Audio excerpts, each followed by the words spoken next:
ಈಗ ತಾನೇ exhumation site ಅಂದ್ರೆ ಹುತ್ತಿಟ್ಟ ಶವಗಳನ್ನ ಮೇಲೆ ಎತ್ತುತ್ತಾ ಇರುವಂತಹ ಜಾಗೆಯಿಂದ ಬಹಳ ಒಂದು ಡಿಸ್ಟರ್ಬಿಂಗ್ ಮಾಹಿತಿ ಬರ್ತಾ ಇದೆ. ಏನು ಅಂತ ಹೇಳಿದ್ರೆ, ಯಾವ ಜಾಗದಲ್ಲಿ ಆ ವ್ಯಕ್ತಿ ವಿಸಿಲ್ ಬ್ಲೋವರ್ ವಿ ಅನ್ನುವಂತ ವ್ಯಕ್ತಿ ಈ ಪಾಯಿಂಟ್ ಮಾಡಿದ್ದ, ಇಲ್ಲಿ ನಾನು ಹೂತ್ ಹಾಕಿದ್ದೇನೆ ಅಂತ ಹೇಳಿ, ಆ ಜಾಗದಲ್ಲಿ ಸುಮಾರು 15 ಅಡಿಯವರೆಗೆ ವೇಸ್ಟ್ ಅನ್ನು ಹಾಕಿದ್ದಾರೆ, ಕನ್ಸ್ಟ್ರಕ್ಷನ್ ವೇಸ್ಟ್ ಅನ್ನು ಹಾಕಿದ್ದಾರೆ.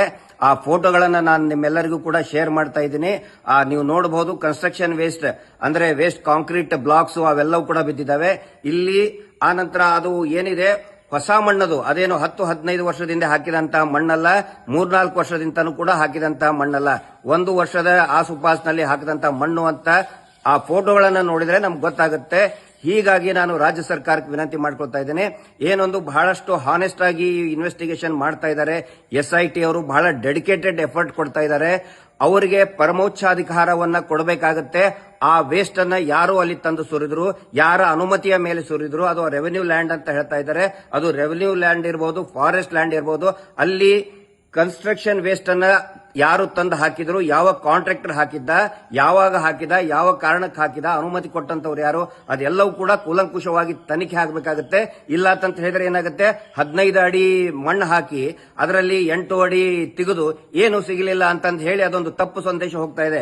ಇಷ್ಟು ದಿನದವರೆಗೆ ಬರೀ ಅದೇ ಆಗ್ತಾ ಇದೆ. ಅಲ್ಲಿ ಸೆಡಿಮೆಂಟೇಷನ್ ಆಗಿದೆ ಅಂತ ಗುಡ್ ಗಾರ್ಡ್ ನಿಂತ್ರ ಮಣ್ಣು ಬಿದ್ದಿರ್ತದೆ, 8-10 ಅಡಿ ತೆಗೆಯೋದು ಏನೂ ಇಲ್ಲ ಅಂತ ಹೇಳಿ ಇವರು ದೇವಸ್ಥಾನದ ಮೇಲೆ ಅಪಪ್ರಚಾರ ಮಾಡ್ತಾ ಇದ್ದಾರೆ ಅಂತ ಹೇಳಿ ಒಂದು ದೊಡ್ಡ ಅಪಪ್ರಚಾರನೆ ಮಾಡ್ತಾ ಇದ್ದಾರೆ.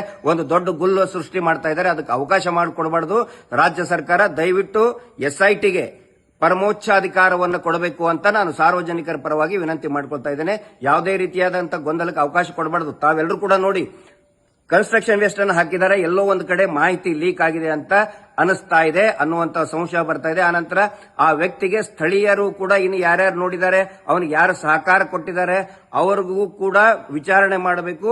ಅವರ ಜೊತೆಗೆ ಅವ್ರನ್ನೂ ಕೂಡ ಇಂತಲ್ಲಿ ಎಕ್ಸಿಬಿಷನ್ ಕಾರ್ಯದಲ್ಲಿ ತೊಡಗಿಸ್ಕೊಳ್ಬೇಕು ಸ್ಥಳೀಯರನ್ನಂತ ನಾನು ವಿನಂತಿ ಮಾಡ್ಕೊಳ್ತಾ ಇದ್ದೇನೆ. ಯಾವುದೇ ರೀತಿಯಾದಂತಹ ಗೊಂದಲಕ್ಕೆ ಅವಕಾಶ ಮಾಡಿಕೊಡದೇನೆ ಸಿಗಲಿಲ್ಲ ಅಂತ ಹೇಳಿ ಏನೇನೋ ಒಂದು ಗೊಂದಲ ಸೃಷ್ಟಿ ಮಾಡ್ತಾ ಇದ್ದಾರೆ, ಅದಕ್ಕೆ ಅವಕಾಶ ಮಾಡಿಕೊಡಬಾರದು ಅಂತ ನಾನು ವಿನಂತಿ ಮಾಡ್ಕೊಳ್ತಾ ಇದ್ದೀನಿ.